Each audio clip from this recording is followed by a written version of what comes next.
Hello, the point of this video is to show you how a transmission in a motorcycle works. I mean, everyone could be a little bit different, but pretty much everyone will operate on the same concept. This transmission is from a Honda CB750. It's a 1979 model. And what we have here, which I'll back up and show you, is the bottom case.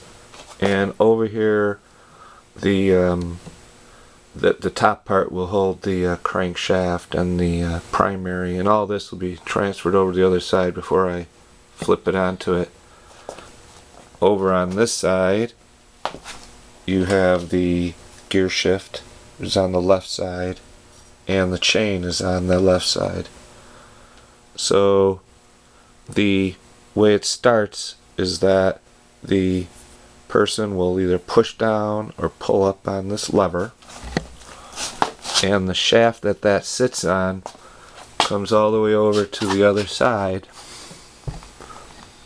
and right below there it comes out here, and through a series of levers it pulls on something that I'll show you later. It's like a cylinder thing with grooves in it. But the first part I wanted to show you right here is as you pull it, it circulates this, and if you notice there's a little like spring ball, and that spring ball will go into one of these grooves on this like almost star-shaped part, and that's turning it. It'll pull it one and turn it a gear every time, you know, make it go into the next gear. Now this is where the clutch is attached to.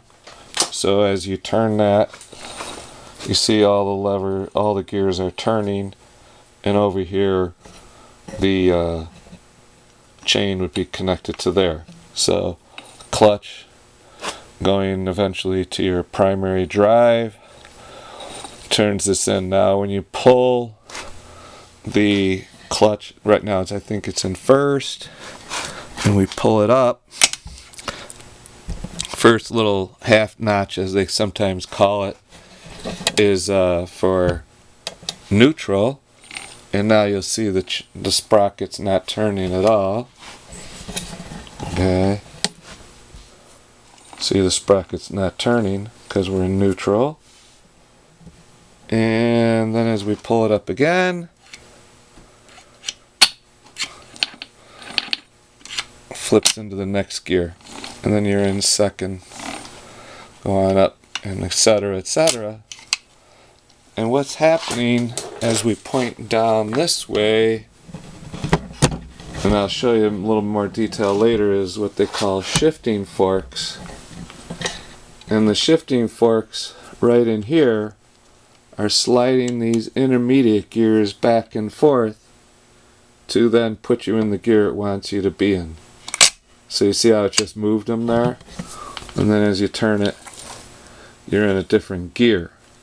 Now it's a 5-gear transmission. You notice 1, 2, 3, 4, 5 gears. But as you just slip these little guys back and forth, you end up engaging one side or the other, or disengaging it. Now I'm going to take this apart, and then we'll look at the inside of that, see how it's actually shifting these things back and forth.